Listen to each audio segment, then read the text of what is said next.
जैसा कि हम जानते हैं, कोरोना चाइना के वुहान शहर से निकला, फिर उधर से पूरी दुनिया में फैल गया और समय के साथ इसमें कई सारे म्यूटेशन हुए। ऐसे ही म्यूटेटेड कोरोना वायरस ने सेकेंड वेव में भारी तबाही मचाई। ये क्या चीज़ है और थर्ड वेव कब आएगी, और जब नया वेरिएंट आया है जिस पे वैक्सीन भी कारगर नहीं है, वो कितना खतरनाक है, उन सब के बारे में जानेंगे एक्सप्लोर विद बी के साथ। सबसे पहले आप म्यूटेशन को समझे।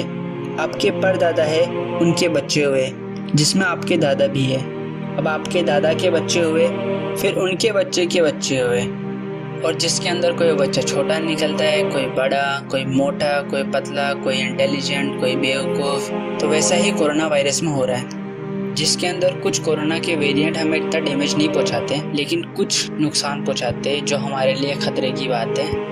अब कोरोना के तो हज़ारों वेरिएंट है जिनके अलग अलग नाम है साइंटिफिक। जैसे कि जो ब्रिटेन में पाया गया उसका है scientific name B1117, south Africa में जो पाया गया उसका नाम है B1351, और जो ब्राज़ील में पाया गया था उसका नाम P1, और जो इंडिया में पाए गए हैं वो B16172, B16171। अब आम लोग तो ये नाम याद नहीं रख सकते, तो जहाँ से कोरोना आया उधर का नाम रख देते हैं। जैसे जो ब्रिटेन से आया वो ब्रिटेन वेरिएंट, सिंगापुर से वो सिंगापुर वेरिएंट, जो इंडिया में वो इंडिया वेरिएंट। इससे परेशान होकर कई देशों की सरकार WHO के पास गई, फिर WHO ने इनके नामकरण किए। जैसे जो ब्रिटिश में पाया गया उसको अल्फा वेरिएंट कहा गया, जो ब्राज़ील में वो गामा, जो साउथ अफ्रीका में बीटा।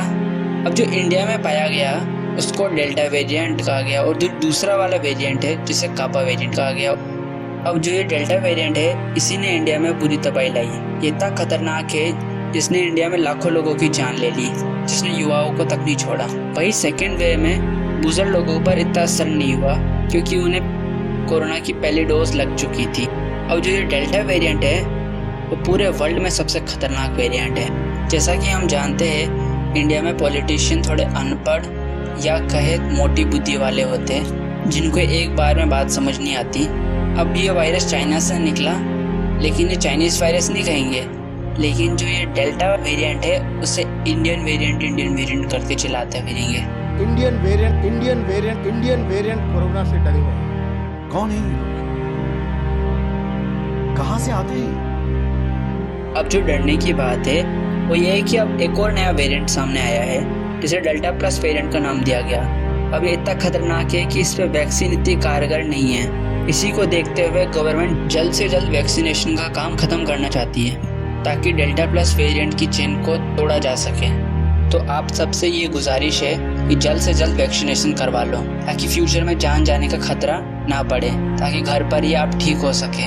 और अगर हम थर्ड वेव की बात करें तो उसके आने के चांसेस है, और कब आ सकती है। तो पहली वेव और सेकेंड वेव के बीच में जो टाइमिंग थी वो 3 महीने की थी, तो हिसाब लगाया जाए तो ये 3 महीने बाद आ सकती है। मतलब कि जुलाई के अंदर ये सेकेंड वेव डाउन हो जाएगी पूरी की पूरी, तो अगस्त, सितंबर और अक्टूबर के बाद ही आएगी वेव। मान के चलिए नवंबर में थर्ड वेव चालू हो सकती है, क्योंकि कई देशों में तीसरी और चौथी वेव आ चुकी है। तो हम ऐसा भी नहीं कह सकते कि भारत कोई स्पेशल कंट्री जिसमें तीसरी वेव नहीं आएगी, लेकिन इस बार हम ज़्यादा अच्छे से प्रिपेयर रहेंगे सेकेंड वेव की सीख के साथ। इस बार ऑक्सीजन की शॉर्टेज नहीं होगी, बेड्स की कमी भी नहीं पड़ेगी, तो डरने की ज़्यादा बात नहीं है, क्योंकि दुनिया में जितनी भी महामारी हुई है इसमें सेकेंड वेव ही सबसे खतरनाक होती है। अब ज़रा वैक्सीनेशन की प्रक्रिया को भी समझ लेते हैं।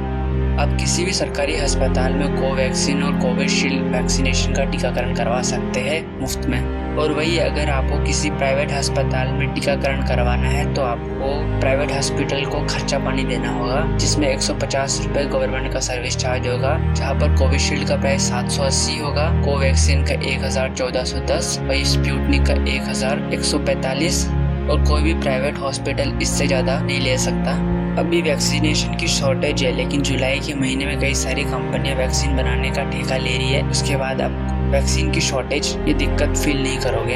अब अगर हम डोजेस की बात करें वैक्सीन की, तो कोवैक्सीन की पहली डोज के बाद 28 दिन बाद इसकी दूसरी डोज लगा सकते हैं। वही स्पुतनिक की पहली डोज के बाद 21 दिन बाद लगा सकते हैं। जहाँ तक कोविशील्ड की बात है, स्टार्टिंग में इसको 28 दिन बाद दूसरी डोज लग रही थी, लेकिन बाद में इसको 80 से 90 दिन कर दिया गया। क्योंकि सर्वे में पता गया 28 दिन बाद इसकी एफिशिएंसी सिर्फ 65% होती, वही 80 से 90 दिन के बीच इसकी एफिशिएंसी लगभग 90% होती। लेकिन इस बीच कई सारे अफवाह फैलाने वाले गैंग बहुत सक्रिय हो गए। कुछ लोग आ रहे जिनका दावा है कि वैक्सीनेशन के बाद साइड इफेक्ट है कि हमारे शरीर मैग्नेटिक हो गया, लेकिन हकीकत में इसके पीछे भी साइंस है। जैसा कि हम जानते हैं इंसान के शरीर के अंदर भी इलेक्ट्रिक करंट होता है जो लगभग 2 वोल्ट के बराबर होता है, और हम जानते हैं करंट एक मैग्नेट की तरह बिहेव करता है, उससे सब चीज चिपकती है। वही एक और फेक न्यूज फैली कि एक नोबेल प्राइज विनर ने बताया कि 2 साल बाद जिसने भी वैक्सीनेशन करवाया वो मर जाएगा। 2 साल हुए भी नहीं है और उन्होंने भविष्यवाणी करना भी शुरू कर दी। ये खबर पूरी तरह से गलत है। और तो और ये भी गाँव में फैलाया जा रहा है कि जो भी वैक्सीन लगवाएगा वो नपुंसक बन जाएगा। आपने बचपन में पोलियो का टीका भी कराया, क्या ऐसा कुछ हुआ था? और हाँ, जो वैक्सीनेशन नहीं करवा रहे, चाहे कोई बड़ा नेता हो या चाहे कोई बड़ा सेलिब्रिटी हो, चाहे कोई भी हो, उन सबको पकड़ पकड़ कर वैक्सीनेशन लगवाओ, क्योंकि उनके कारण कई और लोगों की लाइफ डेंजर में आ रही है। इसको आपको एक एग्जांपल के थ्रू समझाता हूँ। एक आदमी जो स्मोकिंग करता है, मतलब जो बीड़ी पीता है, वो खुद को तो नुकसान पहुँचाता ही पहुँचाता है, लेकिन उसके बगल में जो बैठे होते हैं उनको भी वो नुकसान पहुँचाता है। और ऐसे नेताएं और ऐसे लोग आपके साथ ऐसा ही कर रहे हैं। इसके साथ मैं वीडियो खत्म करता हूँ। जय हिंद, जय भारत।